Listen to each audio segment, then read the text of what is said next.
Good morning, good afternoon, good evening. This is Alan Burgos from the hashtag Walk with Lan channel.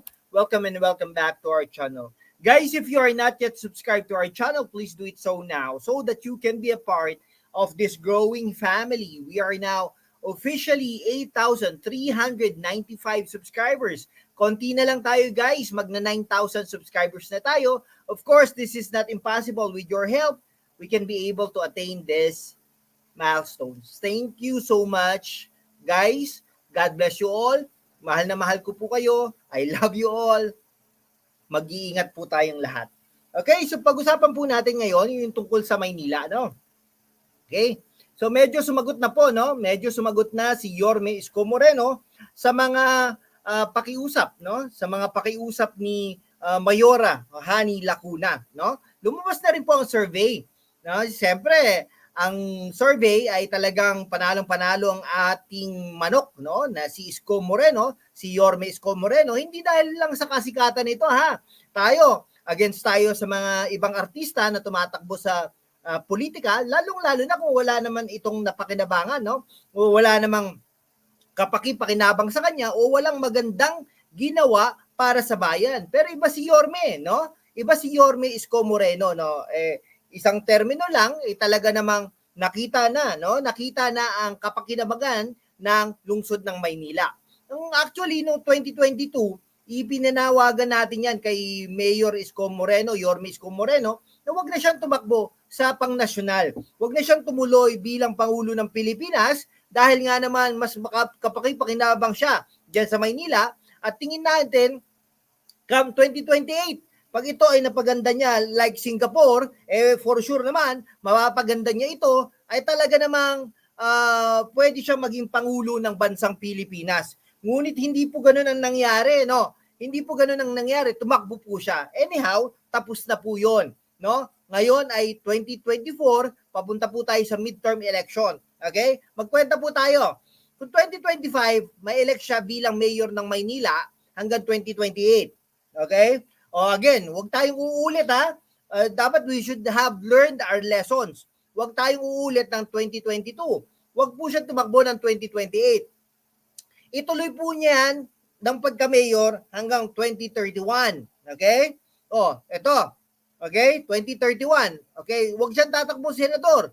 Ituloy niya po yan hanggang 2034. Okay? Yan. Ito, siguraduhin at saka for sure naman, masisigurado ni Mayor Yorme Isko Moreno na mapaganda ang Maynila, malinis, corruption-free, nagtataasan mga gusali, may housing, malinis ang mga kalsada, hindi binabaha, o kaya binabahaman, minimal na minimal, magagandang ilaw, malinis ang mga underpasses, overpasses, maganda world class, kumbaga, no? May pinapaganda ang kapaligiran ng Luneta, ng Intramuros, yung Taft Avenue na yan, Pedro Hill na yan, yung Calaw na yan, yung Rojas Boulevard na yan, hanggang yung mga boundaries, no? Talagang napapaligiran ng ilaw, ng puno. Kumbaga, yung City Hall, maganda ang serbisyo, walang corruption sa traffic. Believe me, no? 2034 will be the time wherein everybody should elect, no, Mayor Isko Moreno as our President of the Republic of the Philippines. Pero in the meantime, tumakbo muna siya bilang Mayor ng Maynila sa 2025. Ngayon, for the past recent weeks, talaga namang pinapakiusapan ni Yorme Isko Moreno, pinapakiusapan ni Mayora Hani Lacuna Pangan, si Mayor Isko Moreno, Yorme Isko Moreno, na i-reconsider, no, everything para hindi siya tumakbo. Since kung magkapartido po sila, meron tayong tinatawag na parang equity of incumbent. Kung sino yung incumbent, kaya lang hindi na po sila magkapartido. Okay? Ito po panay ang pakiusap ni Mayor Hani Lacuna, no, kay former Yorme Mayor Isko Moreno na i-reconsider ang planong muling bumalik na alkalde ng Maynila at may paawa effect pa. Sumisisid pa siya. Okay? Sa mga baha, talagang sila raw ay pamilya at siya, si Doktora Hani Ahani, ay atin ni Yorme ng Maynila. Hindi ba, guys, narinig natin si Yorme Isko Moreno, wag tayong magsasalita ng against or masakit na salita kay Yorme, ay kay Mayor Mayora Hani Lacuna. Hindi naman natin ginagawa yun, diba? Sila raw ay pamilya at siya ay mag-ate daw sila, no? What do you think? No, ano ba?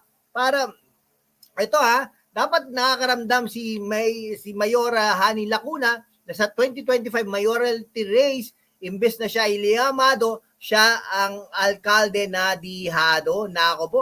'Di ba usually guys, ang mga incumbent ay talagang yamado sila no? Pero ngayon this time around hindi. Dihado, no? Actually, kung lumalabas pala na hindi tatakbo si Mayor Yorme Isko Moreno, ay talagang dehado pa rin talaga pala siya kay Senador Amy Marcos, kumbaga. Ngunit ito talaga pinabulaanan na ng survey na nakita natin na wala na talaga, no? Mananalo na si Isko Moreno sa 2025 election, okay? 'Di ba? Ito analyze natin incumbent si Mayora, no? Hani Lacuna. Pero ang nakatatak pa rin sa isip ng Manileño ay ang iniwang magagandang accomplishment ni Yorme Isko Moreno diyan sa Maynila na nananatiling pinapakinabangan ng mga mamayan ng syudad. Pero yung iba nawala na rin po, no? Nawala na yung kinang ng Taft Avenue, yung Pedro Hill na yan, yung Ross Boulevard na yan, yung mga yung underpasses na nga lang dyan sa City Hall, binabaha na, ang pangit na. Sorry. Underpasses dyan sa Intramuros, napakadumi na, yung mga garden dyan, wala na. Okay? Yung iba, wala na, no? Okay? Talagang, bakit ganon? Siyempre, merong no? Hanggang ngayon naman, aminin natin, hanggang ngayon, Mayora Hani Lacuna, up to the present, si Yorme Isko Moreno has a strong following and his popularity, we can say, napakataas. At ito pa ang maganda, the calls from the residents for his return is so loud at hindi ito matatanggihan ng dating alkalde. No, believe me, no, hindi ito makakatanggi dahil nga po sa bawat sulok ng Maynila ay talaga namang sinisigaw ng halos bawat isang Manileño na kahit hindi taga Manila, no, kahit taga labas, sinisigaw. Tinutulak ang mga kamag-anak nila na isigaw ang pangalan ng Isko Moreno, no? Okay. Yung inaasahan ng malaking expectation kay Dr. Hani na malaking pagbabago sa Maynila, no? Meron pa nga Magnificent Manila, no? Pero wala, ang pangit. Bilang first female mayor of the city ay sa simula lamang naging interesante. Pero nang magtagal, hindi ito pumabor sa kanya kasi nga wala tayong may listang accomplishment niya. Ang pangit na wala talagang makikita, mararamdaman ay ang iniwang legacy na 3 taon lang na panunungkulan ni Mayor Yorme Isko Moreno. So definitely Yorme Isko has the edge, no? Siya kahit saan mong tingnan, no? Sa itsura, sa mga nagawa niya, sa ideas niya, sa karisma niya, ay talagang yung mayoralty race ay para sa 2025 ay para kay Yorme Isko Moreno, no? Yan. Saka na muna natin talakayan ang resulta ng mga surveys na angat na si Yorme. Hindi natin maialis na hindi sabihin yon. At talagang reviewin natin, no? Hindi lang yung survey, reviewin natin ang panunungkulan ni Yorme Isko Moreno mula nung 2019 hanggang 2022. Yan. Isa-isahin natin, yung infrastructure projects para yung mga yung mga kampi kay Mayora Hani Lacuna ay matauhan lang naman, no? Maliwanagan lang ang kanilang kaisipan at ang later on ang isisigaw na nila ay Isko Moreno na rin. Okay? Yan. Saka, ito infrastructure projects. Okay? Yung condominium 1 and 2 na lang. Di ba? Sabi niya, may karapatan din ang mga mahihirap na tumira sa condominium. Yan yung condominium 1 and 2. At iba pa para sa mga informal settlers. Okay? Yung President Corazon Aquino Hospital, no? Yung napakagandang Manila Zoo, i-redevelopment ng mga parke, historical sites of public spaces, parks, and historical sites at ang pinagandang Manila